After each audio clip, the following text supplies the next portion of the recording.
Olá! A maioria das pessoas que se lançam na carreira empreendedora, que começam um negócio, iniciam uma empresa, elas levam para si dois grandes objetivos, dois principais objetivos. O primeiro objetivo é ter um padrão de vida melhor, poder ter mais resultados, mais dinheiro, enfim. O segundo objetivo é poder ter uma vida mais tranquila, poder ter tempo de qualidade, tempo para aproveitar para si, com a sua família, com os amigos, com as coisas que realmente importam. Mas a grande realidade é que isso se torna real apenas para uma pequena fatia dos empresários. A grande maioria deles dificilmente tem aqueles resultados que querem, muitas vezes falta até para pagar as contas principais. Quem dirá ter qualidade de vida? Muitos desses empresários, quando nos procuram, eles relatam um grande problema em suas vidas, que é o quê? A empresa depender totalmente de sua presença, eles têm que estar lá o tempo todo. Então eles acabam se tornando um escravo dos seus negócios. Mas por que será que isso acontece? Por que será que eles deixam chegar a esse ponto? Eu sou Fernando Campagnolo, da Viva Positivamente. Ajudamos empresários a ter melhores resultados em suas empresas sem que precisem trabalhar tanto. E muitas vezes, quando eu falo isso, eu falo essa frase, eu ouço três coisas aqui.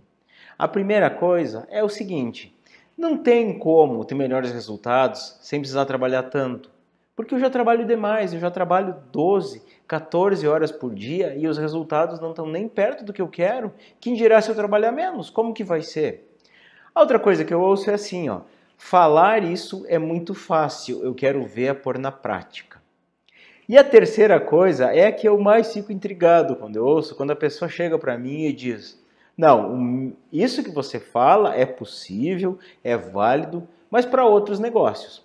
No meu negócio isso não tem como, porque o meu negócio é complicado demais, tem muita coisa complexa para fazer. Eu preciso de pessoas com alta qualificação e eu preciso realmente estar o tempo inteiro aqui. Não tem como ser diferente, não existe isso para o meu negócio. E aí eu pergunto, será que o teu negócio é tão especial assim? Você é o único? Será que aquilo que você faz é mais complexo do que desenvolver aparelhos de tecnologia, como smartphone, computadores, sistemas operacionais ou mesmo mandar o homem para a Lua? Por que eu falo isso? Porque esses empresários desses ramos, que são negócios extremamente complexos, eles vivem exatamente isso.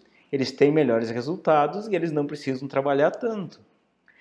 Mas eu entendo as pessoas que me falam isso, porque eu também já pensei assim, pensei da mesma forma. E por que eu pensei isso? Porque há anos atrás eu tinha sonhos, eu tinha planos. Eu queria ter uma vida melhor, eu queria poder morar num apartamento bom, ter um carrinho legal, ter dinheiro para poder viajar, para comprar as coisas que eu queria, enfim, poder aproveitar melhor a vida e ter mais tempo para mim. Então, lá no ano de 95, em janeiro de 95, eu tomei uma das decisões mais importantes que eu tomei na minha vida, que foi iniciar o meu próprio negócio, o meu primeiro negócio. E a primeira providência que eu fiz foi convencer a minha esposa, que também era da mesma área que eu, a gente era desenvolvedor de software. Então convenci a Cris para que ela também pedisse demissão e embarcasse comigo nessa jornada, seria muito mais fácil a gente fazer isso junto.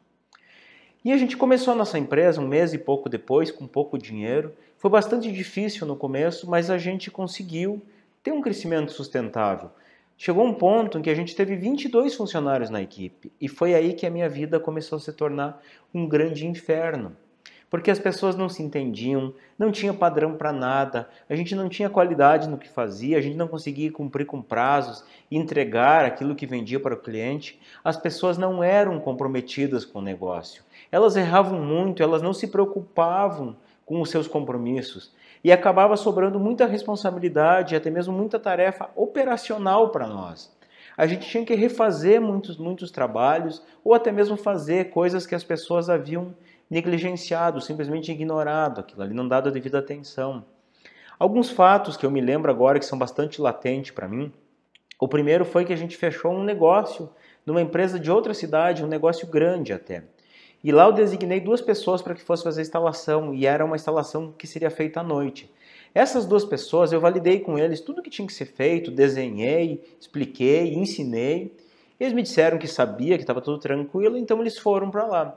E eu fui para um jantar. Só que no meio do jantar me ligaram dizendo que deu problema lá, que eles não estavam conseguindo, não sabiam fazer.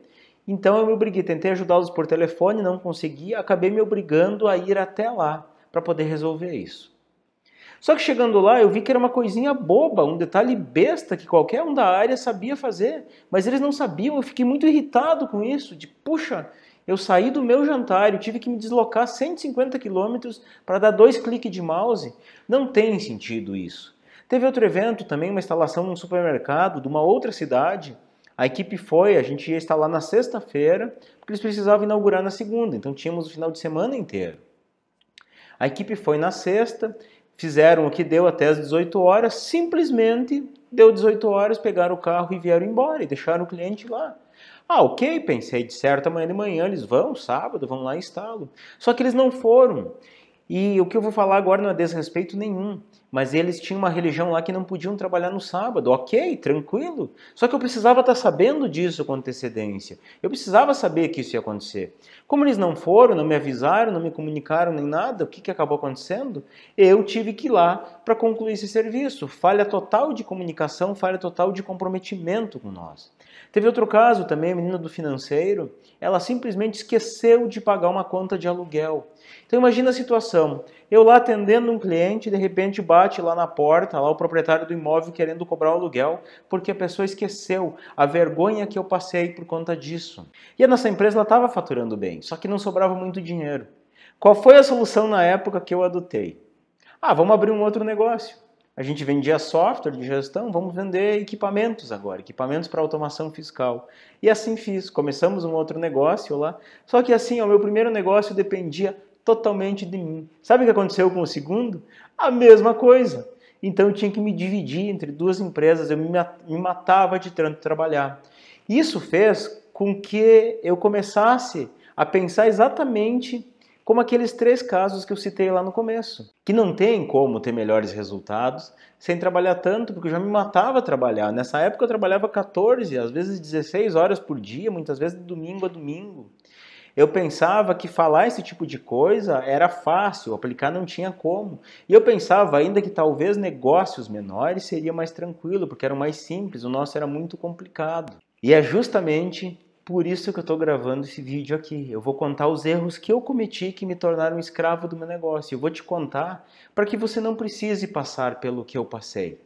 Eu estava me lembrando aqui de uma empresa que a gente atendeu, que participou de uma turma presencial do Empreendedor Líder, que ele tem uma oficina de conserto de máquinas agrícolas.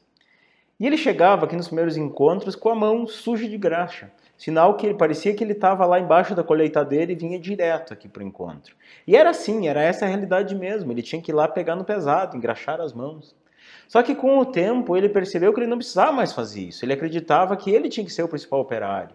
E ele virou esse jogo. Ele também passou a não mais se envolver na oficina. Então ele chegava aqui muito antes do horário, com as mãos limpinhas, caprichadinho, e contava com todo orgulho que ele passou a gerenciar apenas a equipe dele e passou a ter muito mais resultados. Isso me emociona quando eu ouço esse tipo de histórias. E eu fico muito triste quando eu vejo empresários jogando a sua vida fora, apenas trabalhando, não fazendo mais nada, porque a empresa demanda deles o tempo inteiro. Empresários que muitas vezes não conseguem ver o filho crescer.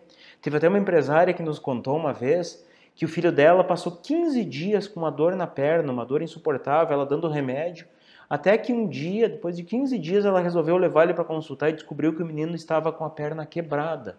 Teve que botar pinos. Imagina a dor dessa empresária em ver uma situação dessas, ver o seu filho nessa situação. E eu fico muito triste em ver isso. Isso não é vida. Para que viver assim? Quando era empregado, as coisas não eram desse jeito. Mas será que precisa ser assim? Não, não precisa não. Não devia ser desse jeito. Isso acontece por pequenas coisas que talvez você esteja fazendo nesse momento. Pequenas coisas que fazem de você o maior empregado da sua empresa, mas aquele empregado sem direito algum, aquele empregado que só faz é trabalhar, que trabalha mais do que todo mundo, um verdadeiro escravo do seu negócio. Coisas, pequenas coisas que eu vou te contar agora. 5 erros que eu cometi lá no começo da minha jornada e que vejo muitos empresários cometendo também. E eu vou te contar para que você evite tudo isso. Então vamos lá.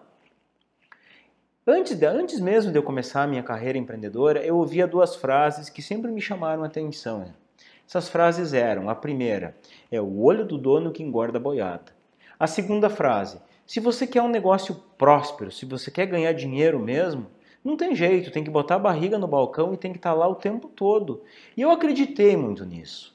Tanto que no começo, eu e a Cris, a gente fazíamos tudo na nossa empresa. Até porque a gente começou só nós dois. Mas a gente começou contratando pessoas. E a primeira pessoa que a gente contratou foi uma pessoa para nos ajudar no desenvolvimento. O que a gente fez? A gente ensinou algumas coisas para essas pessoas, mas a gente ficava em cima o tempo inteiro acompanhando, o tempo inteiro vendo se ela estava fazendo certo. A Cris passava para ela todo o direcionamento e não saía, nada saía das mãos dela sem que a Cris olhasse, sem que a Cris conferisse. Depois, logo na sequência, contratamos um vendedor que aí eu me encarregava de supervisionar e acontecia a mesma coisa. A cada cliente que ele fazia, eu queria que ele me desse feedback. Se ele tinha que gerar uma proposta, antes de mandar, eu precisava olhar aquela proposta, eu acompanhava. Parecia que não dava para confiar naquelas pessoas.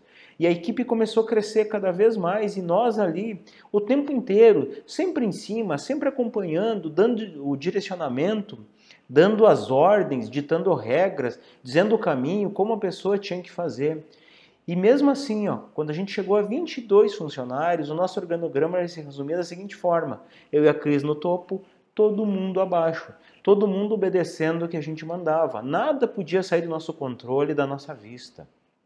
E o pior de tudo, sempre saía do nosso controle, sempre saía da nossa vista quando a gente chegou nesse número de pessoas. A empresa precisava da gente o tempo todo lá. A gente tinha que estar olhando tudo. E agora, com a percepção que eu tenho, fazendo uma pequena retrospectiva, eu tenho certeza que eles tinham, aquela nossa equipe tinha até medo de tomar decisões, por menor que fossem, eles não tinham poder para isso e eles tinham muito medo de fazer isso. As nossas férias, se é que dá para chamar isso de férias, quando a gente saía de viagem, era 2, 3 dias no máximo. O máximo que a gente fazia era perder a sexta e de repente a segunda-feira. E quando a gente saía, a gente deixava tudo descrito, o que tinha que fazer, se acontecer isso, faz assim, se acontecer, faz tal coisa, tudo programado, a gente tinha que pensar em tudo. Depois que surgiu a telefonia celular, então aí sim, aí ferrou de vez. Porque aí qualquer roteiro que a gente ia, qualquer itinerário que a gente saía de férias, tinha um requisito básico. E o requisito tinha que pegar sinal, tinha que ter sinal de celular lá. Por quê? Porque a gente passava o tempo inteiro em contato com a equipe ligando, perguntando, nós ligando, ver como é que tá, cliente ligando para nós. Era o tempo inteiro, nossas férias se resumia a trabalho naqueles dias que eram dias úteis. Teve até uma vez que eu me lembrei que a gente foi para Bombinhas, em Santa Catarina, e é uma viagem de mais ou menos 8 horas daqui de Passo Fundo. Eu decidi nessa viagem que eu iria deixar meu telefone desligado, e deixei mesmo. Só que o que aconteceu? O da Cris não estava desligado, e ela teve que atender clientes de Passo Fundo até Bombinhas, a viagem inteira. E eu que tinha decidido não trabalhar, o que eu fiz? Estava trabalhando por tabela, ali com o ouvido o tempo inteiro. Nosso filho, na época, tinha 4, 5 anos, não me lembro direito agora, sentadinho, quietinho no banco de trás, lá, sem interagir, sem nada, porque nós estávamos trabalhando. Me lembrei também de um empresário, que ele tem uma indústria, ele produz jeans, uma facção, na verdade, e ele tem 100 funcionários na empresa dele, cerca de 100. Só que ele manda em tudo. Ele tem 2 funcionários que são no escritório, com ele em cima ali o tempo inteiro. Ele é o chefão, está sempre ali dando ordens, que nem eu te falei que eu fazia lá, sempre acompanhando, sempre cobrando. Todos os outros funcionários são costureiras e ele está em cima ali, cuidando cada detalhe para que saia perfeito. Elas acabam errando, muitas vezes até mesmo pelo nervosismo. E quando erram, o que ele faz? Dá aquela bronca nas pessoas. Fica furioso, xinga, muitas vezes demitem. E o que acontece? Ele acaba parecendo um senhor feudal ali, cobrando as pessoas.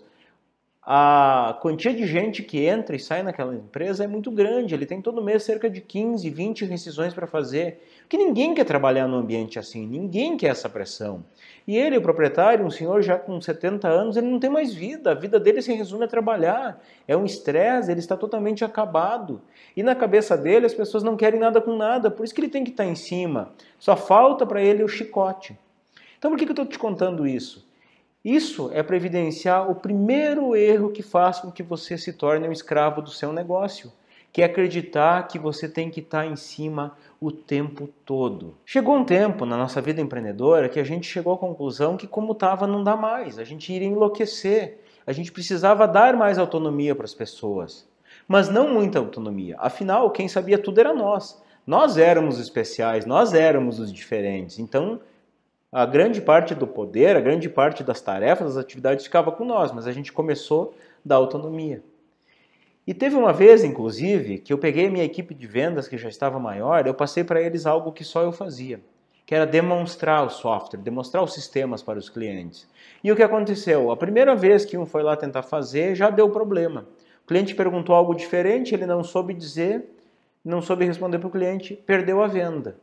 Nesse momento eu me lembrei daquela frase, se você quer alguma coisa bem feita, faça você mesmo. O que eu fiz? Já puxei de volta a responsabilidade para mim, olha, equipe de vendas, vocês vão lá, vocês levantam o cliente, quando surgir alguém interessante, eu vou lá e eu mesmo faço a demonstração, assim eu garanto que a gente não perca o negócio.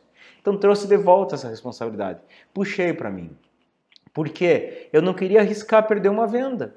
Eu achava que se desse qualquer situação diferente, os vendedores não soubessem, iam perder a venda. Então eu ia com todo mundo. Imagina o custo de você ter que mandar um vendedor para outra cidade e eu ter que estar indo junto, me revisar, além de tomar meu tempo. Tomava totalmente o meu tempo. Mas eu não queria arriscar, não queria perder, não podia confiar na equipe, não sabia como confiar na equipe. Hoje, olhando para trás, eu me dou conta que não tínhamos 22 colaboradores na empresa.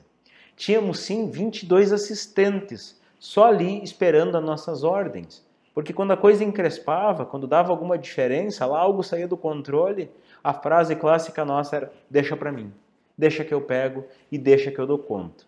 E tem muito empresário que é assim, tem muito empresário que acha que é todo poderoso, ele que sabe de tudo. As pessoas não têm competência, as pessoas não sabem fazer. Mas as pessoas têm competência sim. Elas só precisam de uma certa autonomia, mas uma autonomia moderada, uma autonomia dentro de regras, dentro de padrões e com uma liderança que funcione, com uma liderança eficiente. Teve até uma empresária que a gente atendeu, que ela tem uma oficina e como ela faz muito sinistro para seguradoras, ela tem que emitir nota fiscal para a seguradora e é uma nota cheia com alguns detalhes. E o que acontece? Como ela achava que se desse qualquer errinho a seguradora não ia pagar, aquilo aí ela não delegava para ninguém. Mas como a jornada dela, como o dia era muito corrido, ela fazia isso quando? À noite, que era quando sobrava tempo, mesmo ela tendo pessoas para isso. Mas ela entendeu que dava para tirar isso da cabeça dela. E ela chegou, inclusive, a passar por um estagiário dentro de processos passou ele mesmo a fazer essas notas. Então ela não precisou mais se preocupar com isso, ela nunca mais teve que trabalhar à noite por conta disso. Teve outra fábrica de calçados que a gente atendeu, e essa fábrica ele tinha 6 pessoas na produção. E no ponto de vista do empresário, a parte de acabamento do produto tinha que ser com ele, porque ali era o coração do negócio. Então o que acontecia? Os outros 6 sapateiros produziam e deixavam ali, deixavam acumular para ele fazer o acabamento. Ele, por sua vez, acabava deixando de lado outras rotinas, o serviço acumulava a produção dele, atrasava entregas, ele começou a botar uma equipe de vendas, ele não acompanhava a equipe porque ele tinha que estar ali produzindo. Os vendedores iam para a rua cobrando despesa dele, cobrando diária, ganhando salário, não vendiam, davam qualquer desculpa, ele tinha que aceitar, porque ele não conseguia ter tempo para acompanhar.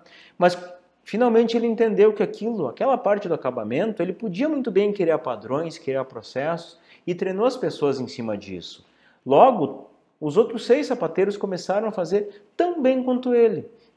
Alguns até melhor, porque só faziam isso, só se preocupavam com isso, enquanto ele tinha outras responsabilidades. Então esse é o segundo erro. Pensar que tudo na empresa tem que depender de você. O velho ditado, só eu que sei. Mas chegou um ponto que eu lá sobrecarregado demais, eu me dei conta que eu tinha uma tarefa, uma responsabilidade na empresa que estava nos meus ombros, eu não queria mais aquilo, eu queria livrar desse fardo, que era a questão financeira. Eu já não tinha mais paciência para estar fazendo registro, estar cobrando cliente, pagando conta, não queria mais isso. Como era uma área importante para o negócio, a gente pensou que precisava uma pessoa de confiança ali. E o que a gente fez? A gente contratou uma comadre nossa. Bom, ela é uma pessoa de confiança, não vai sacanear, não vai roubar nem nada. E de fato isso aconteceu. E ela em pouco tempo ela pegou, ela assumiu tudo aquilo ali. Eu acredito que a gente deu muita sorte, inclusive, com isso, porque nada foi ensinado da maneira correta para ela. A gente simplesmente disse como que tinha que fazer, mas como não tinha padrões, ela foi pegando. E deu certo, resolveu, tirou esse fardo de mim, assumiu outras responsabilidades. Só que chegou um tempo depois, ela nos comunicou que ela estava se mudando de cidade, para outro estado, inclusive, então não tinha mais como trabalhar ali. Aí eu entrei em pânico, meu Deus, aquilo que estava resolvido, estava nas mãos delas, fazendo de forma eficaz, como que vai ser agora? Bom, tem que contratar outra pessoa. Contratei de forma rápida, porque ela estava cumprindo 30 dias, vou contratar enquanto ela possa treinar essa outra pessoa, já não tenho nem tempo para isso. E assim fez. Começou a treinar, se mudou para outra cidade e a pessoa ficou ali. E foi funcionando. Só que, na verdade, o nosso processo foi totalmente falho, a gente delargou a coisa para ela. E eu tranquilo, bom, um problema menos, não precisa me preocupar mais com isso. Legal. Eu de vez em quando dava uma olhadinha no sistema, via se as contas estavam pagas, vendo se os clientes tinham pago. Eu comecei a notar que as contas, tudo em dia bonitinho, mas alguns clientes que sempre pagavam em dia estavam lá como atrasado. Ué, o que aconteceu? Aí teve um dia que eu fui pegar meu carro numa garagem, tinha uma garagem paga lá, que pagava uma mensalidade, e o rapaz da garagem me cobrou, olha, e quando é que você vai acertar a fatura? Mensalidade? Não, mas tá em dia? Como é que você está me cobrando? Não, não tá, tem 2 meses de atraso. Opa, saí, voltei. Quando eu voltei, estou chegando, tá de novo lá o proprietário do imóvel. Ó, vim aqui para acertar o aluguel, que vocês estão atrasados aqui conosco. Ué, peraí. O que eu descobri? Que essa pessoa, ela estava falsificando recibos de pagamento, ela recebia de clientes, clientes atrasavam, ela ia lá, recebia e não dava baixa, embolsava o dinheiro. Eu até tive vontade de chamar a polícia por conta disso, para denunciar, fazer qualquer coisa, estava simplesmente enlouquecido.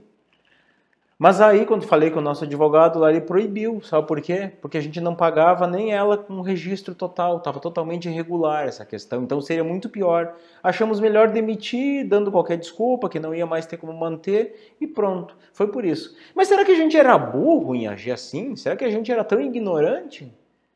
Pode até ser, mas a gente trabalhava demais, a gente não tinha tempo para isso, não tinha tempo para pensar, a gente era escravo do nosso negócio. E aí o que aconteceu? Por longos anos eu cuidei, eu trouxe para mim o financeiro. Não dá para confiar em ninguém, deixa para mim. E eu vejo casos assim todo dia. Teve até um caso de uma empresa que vende artigos dentários e o caixa lá da empresa só os proprietários lá controlavam. Era bem fechadinho, bem regradinho. Mas o estoque dele estava aberto, qualquer um podia fazer e acontecer lá. E como tem itens caros, o que acontecia lá? Tinha um gerente nessa empresa, esse gerente ele ganhava em média R$ 2.000, só que ele mantinha um padrão de vida totalmente fora daquilo. Ele tinha um carro bom, estava sempre sorrindo e sempre feliz. E uma das coisas que a gente fez foi fechar o estoque. A gente começou a organizar isso, então a gente criou processos de gestão de estoque, organização, e desde então a gente notou que o gerente passou a ser uma pessoa mal-humorada, estava sempre descontente com o salário, pedindo aumento, pedindo vale, e ele reclamava muito de controles. Não deu 2 meses, ele pediu para sair da empresa, evidenciando para nós que as pessoas elas se favorecem da bagunça. Elas gostam da bagunça muitas vezes para tirar proveito próprio, e o empresário, de novo, ele não está vendo aquilo ali porque ele está envolvido em outras questões operacionais. Uma outra empresa de ar-condicionado que a gente atendeu começou a cair, diminuiu o atendimento deles. Só que o instalador deles, ele saía para fazer uma instalação por dia e voltava lá no final do dia muitas vezes. Ligavam para ele, ele enrolava o que estava fazendo, ele não dizia. Ele estava sempre assim desse jeito. Saía, não dava retorno, não dava conta do serviço, passava o dia fora.